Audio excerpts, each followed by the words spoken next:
Good news दूंगा। अब वो आप लोग तो मतलब उसको एंजॉय करोगे, लेकिन वो गुड न्यूज पूरे मुल्क के लिए होने वाली यीशु के नाम से। मैं तुम्हें सच बोल रहा हूँ, गुड न्यूज, एक मार्वलस किस्म की गुड न्यूज है यीशु के नाम से। तो मैं खुश हूँ क्योंकि मैंने ऐसा सोचा नहीं था, जैसा हो भी गया। और अगर ऐसा हो गया तो फिर आगे भी वही लेकर जाने वाला यीशु के नाम से। हालेलुया। कितने लोग उसको गेस कर पा रहे हैं कि वो गुड न्यूज क्या होगी? क्या कोई बता सकता है?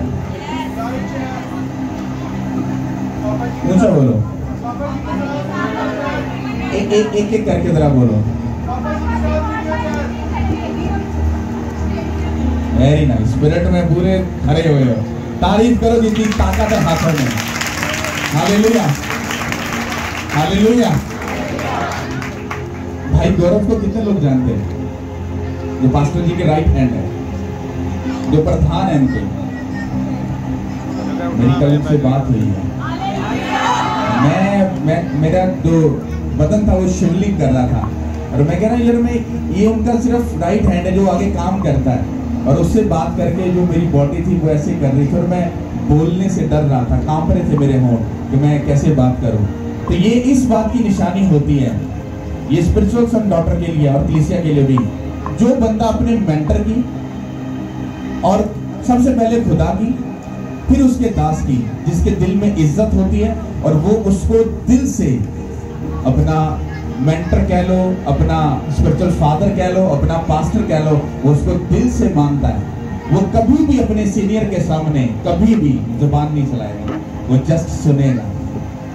और मैं जब भी किसी ऐसे पर्सन से बात करता हूँ जिसको मैं दिल से, उसको मैं अपना बड़ा मानता हूँ, तो मैं कभी भी उसके सामने बोल नहीं पाता। ये मेरी शुरू से एक हॉबी है, एक आदत है, और ये स्पिरिचुअल आदत है, ये फिजिकल नहीं है।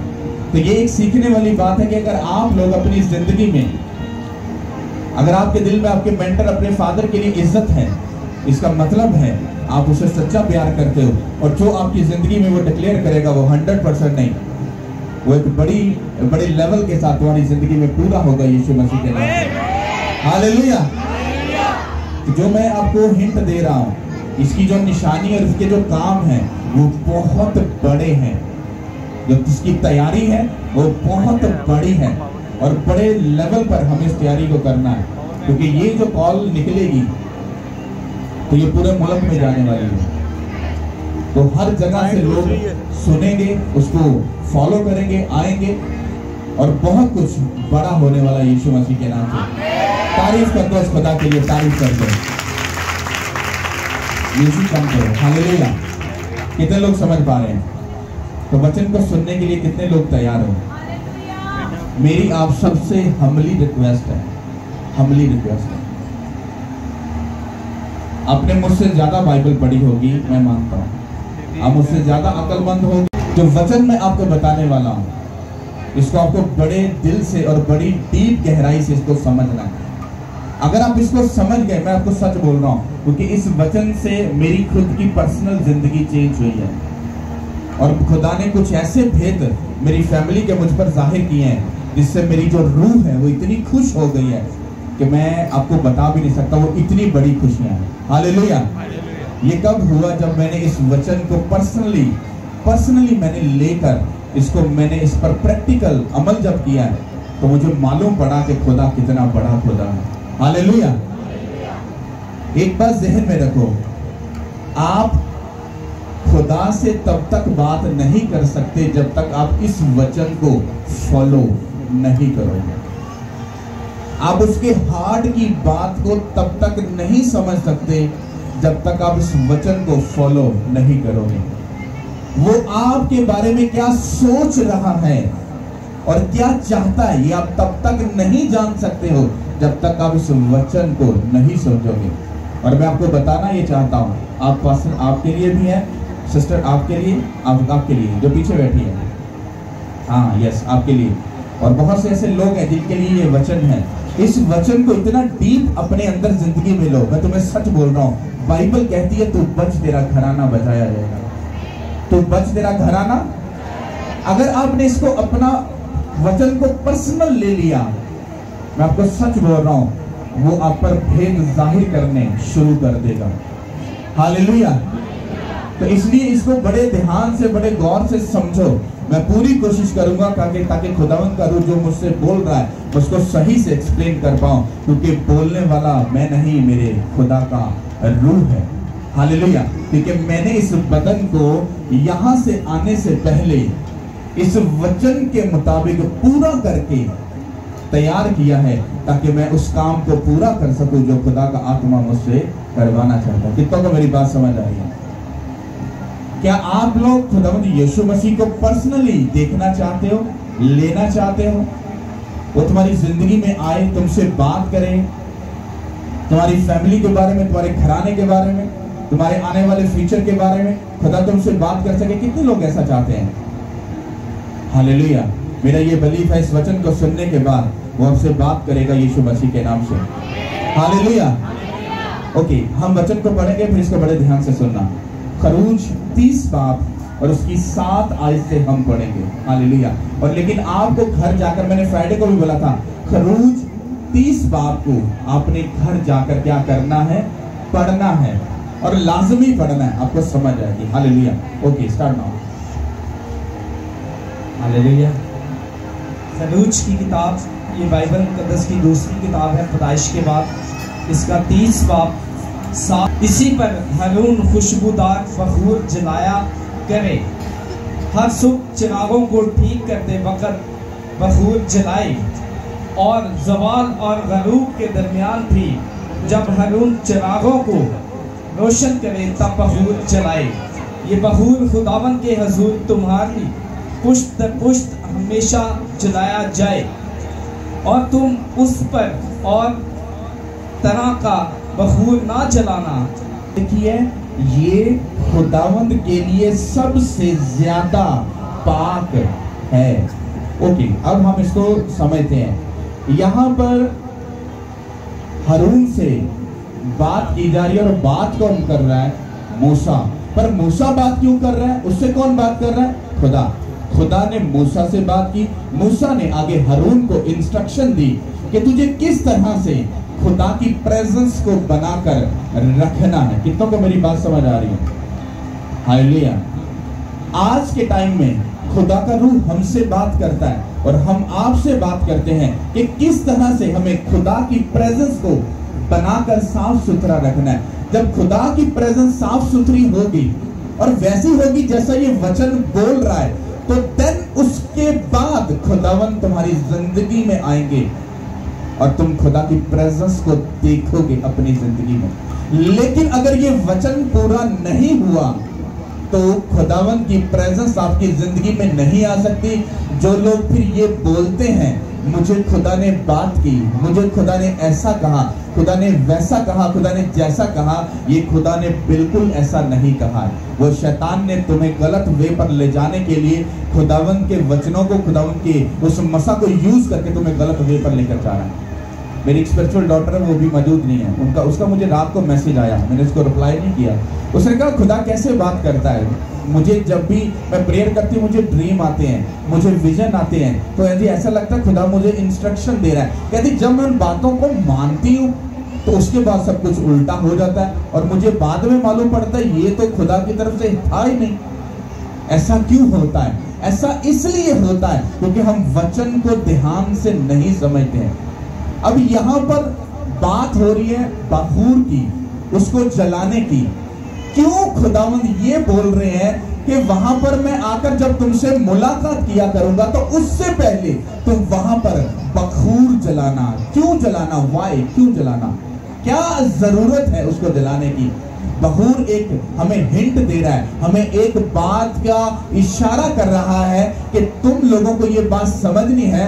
जब तुम खुदा की प्रेजेंस में आते हो और फिर खुदावंद को अपनी जिंदगी में बुलाते हो तुम लोग, वो तब तक नहीं आएगा जब ये बखूर का प्रोसेस तुम्हारी जिंदगी में पूरा नहीं होगा। क्या है बखूर का जो प्रोसेस है? वो क्या है? बाइबल ये बयान करती है कि जहां पर अहद का संदूक पड़ा था तो हारून को बोला कि मैंने तुझे सिर्फ चुना है क्योंकि तू लावियों के घराने से है। तो लावियों को चुना गया था खुदा के घर की, उसके खैमा इज्तिमा की क्या करने के लिए, खिदमत करने के लिए। तो जब उनसे ये बात हुई तो हारून को ये जस्ट बोला गया था कि जब तू यहाँ पर खिदमत को सर अंजाम देगा, तो कहता सुबह शाम दोपहर, कहता तू हर टाइम जो खुदा ने उसको बताया था, कहता तुझे यहाँ पर मेरे आने से पहले बखूर को जलाकर रखना है, ताकि वहां पर जब तू उस काम को करेगा देन उसके बाद मैं वहीं पर आकर मेरा अवध ठहरेगा और मैं तुम लोगों से क्या किया करूंगा, बात किया करूंगा। अब ये तो ओल्ड टेस्टमेंट की बात है, हम इसको क्यों याद कर रहे हैं, हम बखूर को क्यों याद कर रहे हैं, हम पुरानी बातों को क्यों याद कर रहे हैं? तो मैं आपको बताता हूं, और न्यू टेस्टमेंट में खुदावंद यीशु मसीह ने क्या कहा कि तुम खुदा का मकदस हो। वो अहद का सबूत अब वो कहां भी पड़ा है वो अलग बात है, लेकिन अब खुदावंद का टेंपल कौन है, वो तुम हो। अहद का संदूक कहां है, वो तुम में है। वो सारी बातें जो अहद के संदूक में जो निशानियां रखी गई थी वो कहां है, वो तुम में है, क्योंकि वो खैमा इज्तिमा के अंदर वो संदूक रहता था। और बाइबल कहती है कि तुम खुदा का मकदस हो, और जब तुम खुदा का मकदस हो तो उसके 10 हुक्म भी तुम्हारे बीच में होने चाहिए। अगर नहीं तो वो अहद का संदूक नहीं है, वो झूठ है। उसकी जो निशानियां हैं अगर वो तुम्हारे बीच में नहीं है, उसकी शहादत की बड़ी निशानियां जो तुम्हारे दिल में दिमाग पर नहीं अगर है, तो इसका मतलब क्या हुआ कि खुदावंद का अहद का संदूक टेंपल में नहीं पड़ा, क्योंकि अहद का संदूक वहीं पर होगा जहां पर टेंपल होगा, यानी उसका घर होगा। तो पुराना टेंपल तो हो गया खत्म, वो अहद का संदूक खुदा ने उसको छुपा दिया, साइड पे कर दिया। तो अब हम क्यों उसको याद कर रहे हैं? हम इसलिए याद कर रहे हैं क्योंकि नए अहदनामे में खुदा यीशु ने कहा अब तुम मेरा घर बन गए हो, अब मैं तुम में आकर क्या किया करूंगा, सुकूनत किया करूंगा, मैं तुम्हारे साथ खाना खाऊंगा, बैठूंगा, बात करूंगा। तो इस वचन को हम किस तरह से पर्सनली समझ सकते हैं? हारून को क्या बोला था कि तू मेरे आने से पहले इस टेंपल को क्या करना, तैयार करना। अब खुदावंद का वचन तुमसे बोलता है क्योंकि उसने तुम्हें चुना है इस टेंपल की हिफाजत करने के लिए। किसको चुना है? अगर मैं कहता हूं मैं खुदा का मकदस हूं, मैं उसका घर हूं, तो इसकी रखवाली, सेवा और इसके जो पाकीज़गी का जो लेवल है वो कौन करेगा? आप करोगे? नहीं, वो कौन करेगा? वो मैं करूंगा। तो इसका मतलब हारून मैं बन गया। कौन बन गया? मैं बन गया हूं हारून। तो अब मुझे इस घर की वो सारी इंस्ट्रक्शन को पूरा करना है जो ओल्ड टेस्टामेंट में जो वचन मैं आपको दे रहा हूं। हालेलुया। हारून को बोला तो उस बखूर को क्या करना, जलाना, उसके बाद मैं वहां पर आकर तुमसे मिला करूंगा। अब बखूर का मतलब क्या है? मैंने आपको बताया था बखूर के 3 मीनिंग्स हैं। पहला क्या है? एक ऐसी फ्रेगनेंस, चीज एक ही है पर उसके काम 3 हैं। पहला काम क्या है? बखूर की जो फ्रेगनेंस है, उसकी जो खुशबू है, वो जहां पर जलाया जाएगा उस जगह के माहौल को वो बिल्कुल साफ सुथरा कर देगी। हर किस्म का जो जर्म्स है गंदा वो खत्म कर देगा वो बखूर। कितनों को मेरी बात समझ आ रही है? उसके बाद वो उस माहौल के, उसके इन्वायरमेंट को वो बखूर इतना खूबसूरत बना देगा कि हर कोई उस इन्वायरमेंट में, उस जगह पर जाना पसंद करेगा। और तीसरी बात क्या है कि बखूर जब जलाया जाता था उसका मतलब ये होता था कि यहां पर कुछ सैक्रिफाइस किया जाएगा। क्या किया जाएगा? सैक्रिफाइस किया जाएगा, मतलब कुर्बानी चढ़ाई जाएगी। तो बाइबल नए अहदनामे में क्या कहते हैं कि अब खुदा कौन सी, बैल, गाय, बकरी, इनकी कुर्बानी चाहता है? कौन सी कुर्बानी चाहता है? आज वो तुमसे कुर्बानी चाहता है कि तुम इस मज़बा पर कुर्बानी चढ़ाओ। कौन सी कुर्बानी के लिए? कौन सी चीजों को सैक्रिफाइस करने के लिए? सबसे पहले वो तुमसे ये बोलता है कि तौबा करो और बपतिस्म लो, और फिर उसके बाद वो तुमको ये कहता है अपनी जिंदगी और अपने बदन के दोनों के माहौल को पाक और साफ कर ले। क्या कर ले?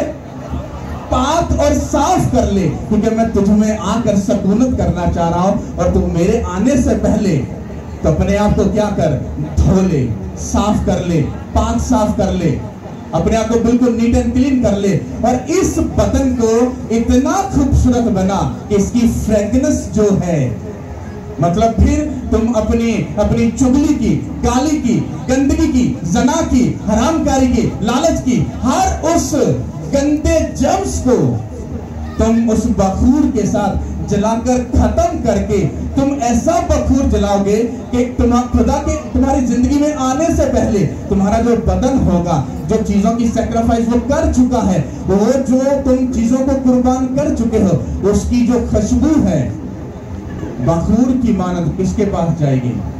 खुदा के पास। खुदा को मालूम पड़ जाएगा इस बंदे ने अब ये पूरा मजबा तैयार कर लिया, खूबसूरत बना लिया, पूरा फ्रेगनेंस के साथ, खूबसूरती के साथ, ये ब्लेस्ड, ये साफ सुथरा हो गया। अब मुझे क्या करना है? अब मुझे जाना है और इस मजबा के ऊपर, इस जगह के ऊपर राजमान होकर मुझे इस बदन में बैठकर इस दुनिया को बचाना है, यीशु के नाम के वसीला से। हालेलुया। तुम इमेजिन करो कि खुदा तुम्हारे अपने आने से पहले वो तुमसे क्या डिमांड कर रहा है।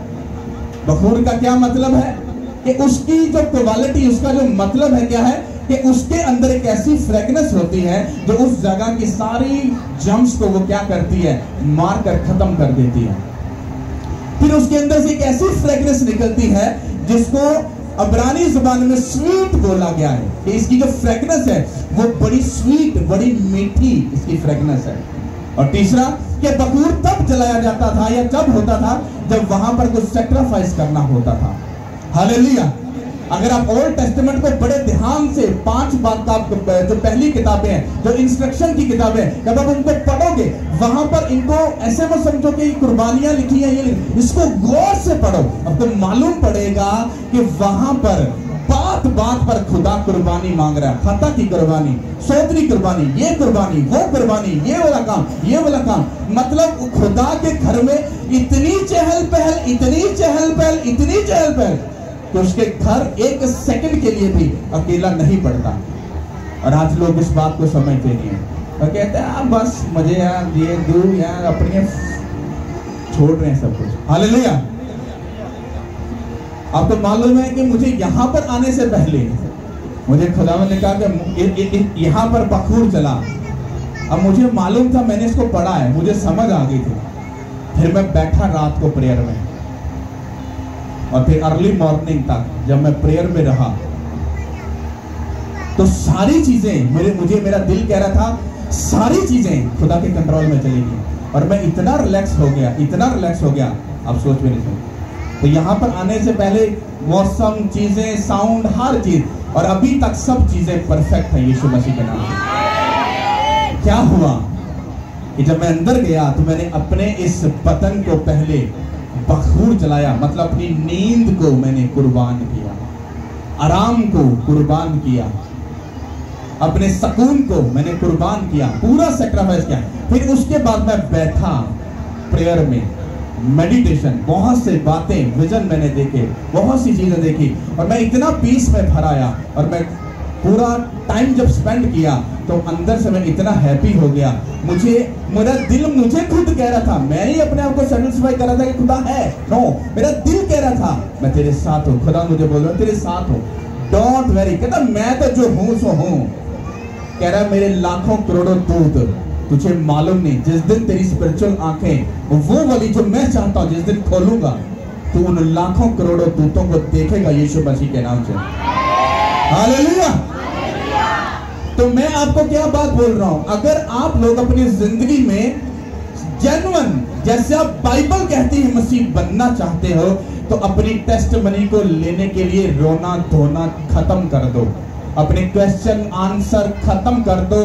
जस्ट तुम इस वचन को फॉलो करना शुरू हो जाओ, अपने आप को पाकीज़गी में लेकर आओ, अपने आप को पाक साफ करो और वचन से क्लेम करो कि खुदा तूने बोला था, मैंने नहीं बोला, तूने लिखा है, मैंने नहीं लिखा कि तुम खुदा का मकदस हो। अगर मैं तेरा मकदस हूं तो मैं पूरे तरीके से अपने दिल को, दिमाग को, हड्डियों को, जिस्म को, आंखों को, कान को, नाक को बिल्कुल पाक और साफ करता हूं, ताकि ये कुर्बानी बखूर की मानद तेरे हजूर में पहुंचे।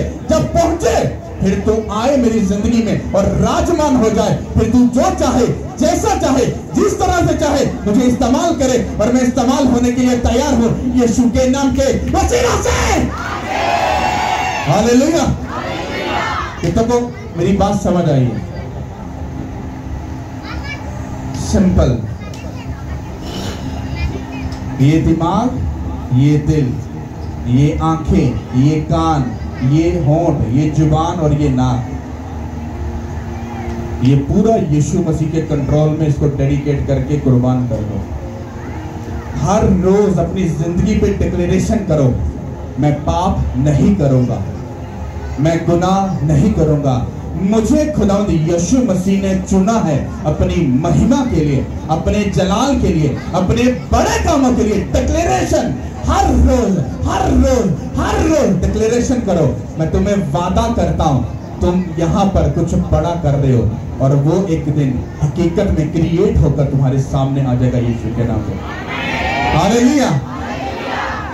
फजूल बातों को, फजूल कामों को, फजूल चीजों को, हर एक चीज को खत्म कर दो और अपने बदन को, अपनी रूह को, अपने इस घर को खुदावंद का जो है उसको पाक और साफ करो। जितना जोर और ताकत लगा के इसको कर सकते हो उसको करो। मैं तुमसे वादा करता हूँ यीशु मसीह तुम्हारा वेट कर रहे हैं, क्योंकि वो मुझसे ये कहते हैं मैं इतना एक्साइटेड हूँ, इतना एक्साइटेड हूँ इनके साथ मिलने के लिए। इनको मालूम ही नहीं है ये क्या चाहते हैं, ये क्या कह रहे हैं। तो खुदा मुझसे बात कर, ऐसा कर। कहता ये तो कुछ भी नहीं, कहता मैं तो खुद अतावला हूँ इनसे मिलने के लिए। बस इनका घर जो है वो पाक साफ हो जाए। देन देख मैं ऐसी एंट्री मारूंगा, ऐसी एंट्री मारूंगा, इन्होंने जिंदगी में वो पीस और इत्मीनान कभी ना देखा होगा जो मैं इनको बख्शूंगा यीशु के नाम से। हालेलुया। मैं आपसे सच बोल रहा हूँ, इस चर्च को एक नॉर्मल और एक आम चर्च मत समझना। ये एक प्रोफेटिकली चर्च है, ये एक अलग चर्च है। तुम इसकी चमक को ऐसा देखोगे आने वाले टाइम में जो तुमने कभी ना देखी होगी। जो मैंने प्रेयर में रात को देखा, जो मैंने स्ट्रक्चर देखा, जो मैंने विजन देखा है, मैं अगर आपको उसको बयान करूं आपके रोंगटे खड़े हो जाएंगे, आपकी रूह अंदर से हिल जाएगी। क्या खुदा इतना बड़ा काम करने जा रहा है। हालेलुया। मैं आपको सच बोल रहा हूं, और ये ख्याल नहीं है। जब आप पूरे तरीके से प्रेयर, बाइबल, फास्टिंग, गुनाह से दूर होना, जब आप पांचों चीजों को फॉलो करके जब मेडिटेशन में जा रहे हो, तो फिर मैं आपको चैलेंज करता हूं, फिर शैतान धोखा नहीं दे पाएगा आपको कभी। क्योंकि जब आप पूरी इंस्ट्रक्शन को फॉलो करोगे तो शैतान आपकी जिंदगी में एंट्री नहीं मार सकता। कितनों को समझ आ रही है? एक बात याद रखो, बाइबल कहती है कि तुम एक जंग में हो। ये मुझसे नहीं, सबसे बाइबल बोल रही है। जब तुम एक जंग में हो तो इसका मतलब है जब तुम खुदा के काम को करोगे, उसके कामों के पीछे चलोगे, प्रेयर, फास्टिंग, इन चीजों को तुम फॉलो करोगे, तो इस बात के लिए पहले से प्रिपेयर रहो कि शैतान ने तुम्हारे साथ पंगा करना ही करना है। और जब तक तुम उसके साथ लड़कर, जीतकर, फतह पाकर आगे नहीं जाओगे, तुम कभी भी ना तो किसी को सिखा सकते हो और ना किसी रूह को तुम बचा सकते हो। तुम्हें प्रैक्टिकल मालूम होना चाहिए बोना क्या होता है। तुम्हें प्रैक्टिकल मालूम होना चाहिए कि प्रेयर में 4 घंटे बैठने का मतलब क्या होता है। तुम्हें मालूम होना चाहिए कि वचन को पढ़ने से हम सीधा खुदा से बात करते हैं। तुमको ये मालूम होना चाहिए कि गुनाह से दूर रहना हमारे लिए कितना जरूरी है। एक बात याद रखो, बीमारी या शैतान अगर तुम्हारी जिंदगी में अटका हुआ है और वो निकल नहीं रहा है, इसका मतलब कोई और नहीं, तुम ही हो। और कहीं ना कहीं तुम्हें भी मालूम नहीं है, कहीं ना कहीं पर तुम्हारी कोई ऐसी गलती या कमी है जो अटकी हुई है। जैसे तुम मेडिटेशन में जाओगे, वो सामने आएगी, तुम उसको गाइड करोगे और 1 सेकंड भी शैतान खड़ा ना होने पाएगा यीशु के नाम पे। Hallelujah, hallelujah. तुम्हारा केस, तुम्हारी जिंदगी का झमेला कितना भी बड़ा क्यों नहीं है, मेरा वादा है इस वचन को चाहो, गौर से समझो और पाकीज़गी के लेवल को मेंटेन करो। ये सिर्फ हमें निशानी दी गई है कि खुदा कहीं पर राजमान होने से पहले वो उस इन्वायरमेंट को, उस माहौल को पाक साफ चाहता है। और बखूर को जलाने का मतलब क्या होता था कि वहां का जो भी इन्वायरमेंट था, जो भी डर्टी किस्म के जो जर्म्स थे, उनको क्या करना था, मारना होता था। फिर वहां पर इतनी खूबसूरत फ्रेगनेंस होती थी कि कोई भी वहां पर 10 घंटे भी बैठना पसंद करेगा। फिर वहां पर जब ऐसा माहौल बन जाता था तो स्पिरिचुअली तौर पर वो बखूर जो थी वो खुदा के हजूर में पहुंचती थी और खुदावंद को मालूम पड़ जाता था कि ये अब चीज मेरे लायक बन गई, अब मैं वहां पर जा सकता हूँ। कितनों को समझ आ रही है? ये लोगों की गलत फहमी है। यीशु साडा यार है, यीशु साडा बेली है, उन्हें खून वगाता, ने इंज करता, ने वो करता, वो तो साडे दिल विच रहिंदा। ये नॉनसेंस है आप लोगों के लिए, ये गलत है, झूठ है। बाइबल पढ़ो, वो पाक खुदा है। तो फ्राइडे को मैंने आपको बताया था कि हारून के 2 बेटों ने जो आग थी जहां से लेनी थी वहां से नहीं ली, किसी और जगह से आग लेके सिर्फ बखूर दान में डाली थी। और बाइबल में कहती है कि खुदावंद का गुस्सा उन पर भड़का, खुदा की प्रेजेंस से आग निकली और हारून के बेटों को एट द स्पॉट मार दिया। अगर खुदा की प्रेजेंस इतनी लाइट होती तो जिसको उसने खुद चुना था उसके बेटों को क्यों मारता? फिर उसके बाद फौरी तौर पर वार्निंग देता मूसा के थ्रू, कहता हारून और उसके जो 2 बेटे रह गए उसको वार्निंग दे दे। कहता एक तो तुम्हारे बाल बिखरने नहीं चाहिए, दूसरा तुम्हारा जो कुर्ता है ये चाक नहीं, यानी कि उसको फाड़ना नहीं है, और कुछ भी ऐसा ड्रामा मातम वाला मत करना वरना तुम भी मरोगे और तुम्हारी वजह से तुम्हारी जो दूसरी कलीसिया वो भी परेशान होगी। ऐसा खबरदार। क्यों? खुदा ने कहा, कहता कि तुम्हारे ऊपर मेरे तेल का मसा है और जिसके ऊपर खुदा की प्रेजेंस होती है वो दुनिया के किसी भी ड्रामे में फंस नहीं सकता। बेशक हर इंसान ने मरना है पर कॉलिंग अलग अलग है। हालेलुया। तो मेरी बात समझ आ रही है? हालेलुया। तो खुदावंद की प्रेजेंस को जितना तुम पाकीज़गी में लेके जाओगे, मिसाल के तौर पे तुम्हें प्रेयर करने जा रहे हो, जब प्रेयर करने जा रहे हो तो मैं मुंह भी चुकी चुके हाथ कंधे पैर जाके बैग पाजी हाँ बाप बेटे हालेलुया तो ये वो तो इसका मतलब क्या हुआ?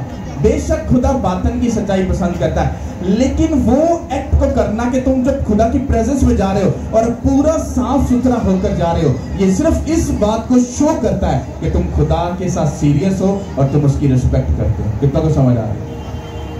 मिसाल के तौर पे आप अपने बॉस के सामने जी विंगी शिंगी पैंट पाई दे पाई पुटी हुई वाल बिगड़े जाके बॉस कैसे हो तुम? बॉस कहता शट अप, गेट अप।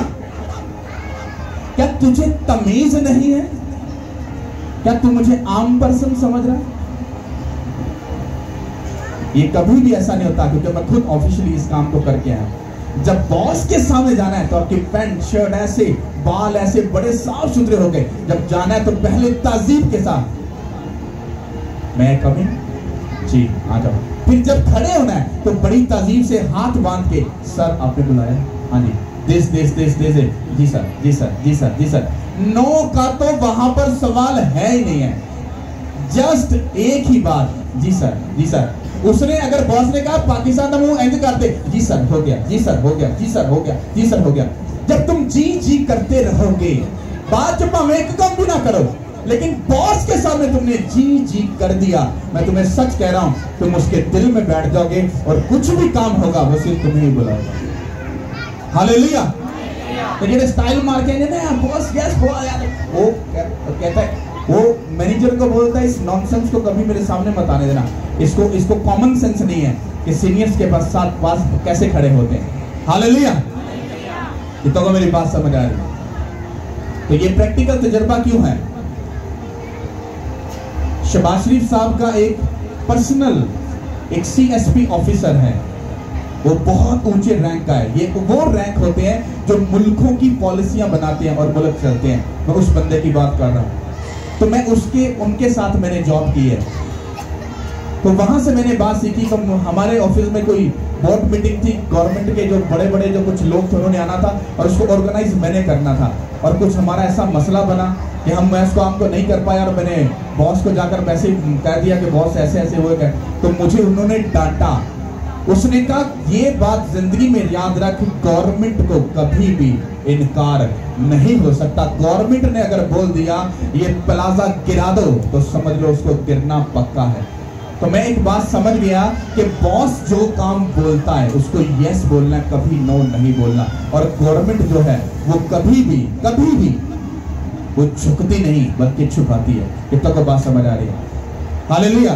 तुम अपने बॉस, अपने खुदा के सामने जब जाओगे तो ताजीब और इज्जत के साथ जाना। मैं तुमसे वादा करता हूं वो तुम्हें ऊंचा करेगा, तुम उसके दिल में इज्जत पाओगे, वो तुम्हें सरफराजी बख्शेगा, तुम ऊंचे किए जाओगे, तुम ब्लेस किए जाओगे, तुम आगे बढ़ोगे और विक्ट्री वाली लाइफ का हिस्सा होगी यीशु के नाम के वसीला से।